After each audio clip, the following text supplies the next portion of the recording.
Hello, my favorite breathing viewers. You made it back. Tonight's weirdo has wings wider than a car and eyes that glow like burning coals. You call him the Mothman. I call him the rudest bug I've ever met. So let's drift back to 1966. Point Pleasant, West Virginia. The name alone sounds cozy, right? White picket fences, small town charm, and a river that glimmers in the moonlight. Perfect place to raise a family, or summon something with wings bigger than your living room. That's when locals started spotting something huge. Black wings, a body as tall as a man, and eyes glowing red like hot coals pulled from a furnace.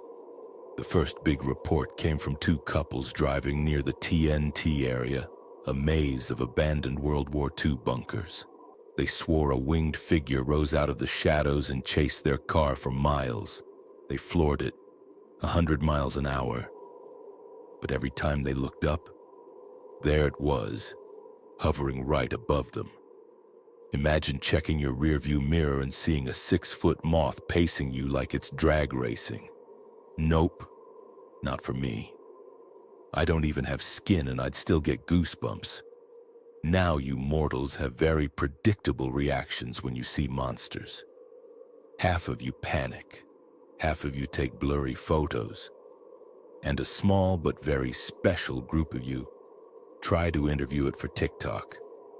Point Pleasant, they panicked. Sightings spread like wildfire. Everyone suddenly had a cousin who saw glowing eyes, a neighbor who swore they heard giant wings. And me? Well, I had to check this bug-eyed freak out myself.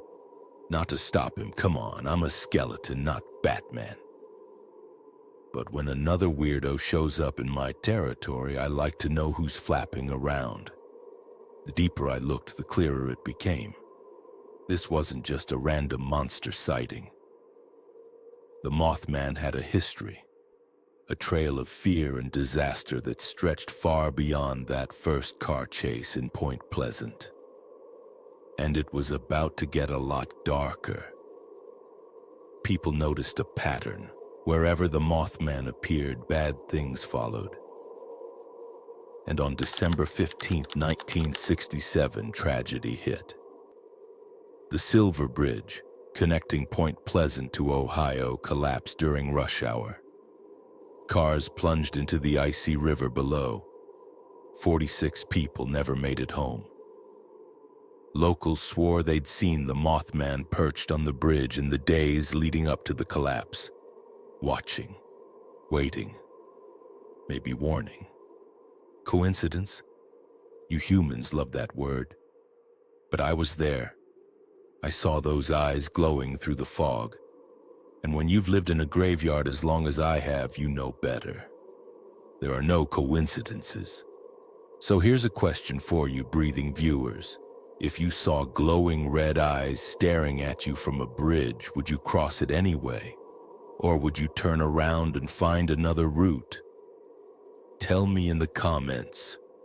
I want to know just how foolish you really are.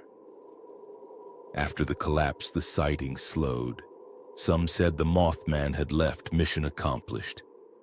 Others swore he was still there, lurking, waiting for his next disaster.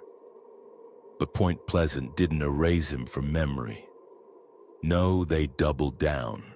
They built him a statue. A shiny chrome bug man with abs that look like they belong on a Marvel superhero. Because nothing says we survive tragedy like giving your monster a six-pack. And now, every year they throw a festival, funnel cakes, t-shirts, kids running around wearing moth wings. Only humans could turn an omen of doom into a carnival attraction. Seriously, you people will monetize anything. But what is he really? That depends on which mortal you ask. Some say a demon sent to torment the town, feeding on fear, classic. Others say an alien, a scout, checking Earth before his mothership swings by. And then some say a government experiment born in those TNT bunkers, some freak mix of radiation and regret.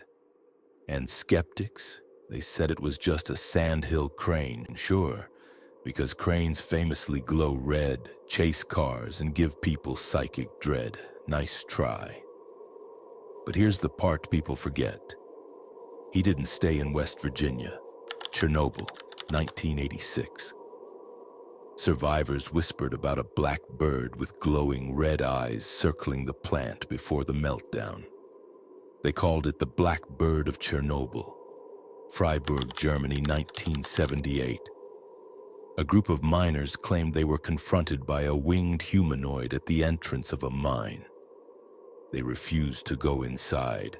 Hours later, the mine collapsed. Mexico, 2009. Locals reported a winged figure flying above town just before the swine flu outbreak. Chicago, 2017. For months, dozens of people claimed they saw a bat-like creature circle in the skyline. Big, black, silent, same burning eyes. Coincidence? Or the same omen showing up at every disaster like some kind of interdimensional smoke alarm? And if you're wondering, yes, people are still reporting sightings today. Airports, highways, lonely country roads. He hasn't retired. He's just waiting for the next catastrophe. My second run-in with him happened years later, back in those same West Virginia woods. The night was so quiet, even the crickets stayed home. Then I heard it, a low vibrating hum. Not quite a growl, not quite a machine. And then he appeared. Gliding between the trees, wings stretched wide, moving without a sound.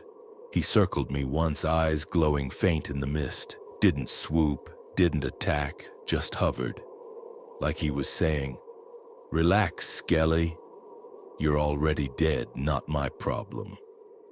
Fair enough, bug boy. Fair enough. People who've seen him describe more than just fear. Some say their blood felt like it froze. Others claim strange dreams after locking eyes with him. Visions of disasters they couldn't explain. It's not just what he looks like, it's what he does to your mind. A walking omen that crawls under your skin and whispers, "You don't have much time left." And that, my breathing viewers, might be the scariest part. The Mothman doesn't need to attack you, he just shows up, and you'll never shake the feeling that something terrible is coming. So who is the Mothman? Demon? Alien? Government experiment with a bad skincare routine? No one knows. What we do know is this: he's not just another weirdo with wings. He's an omen, a shadow on the horizon before disaster strikes.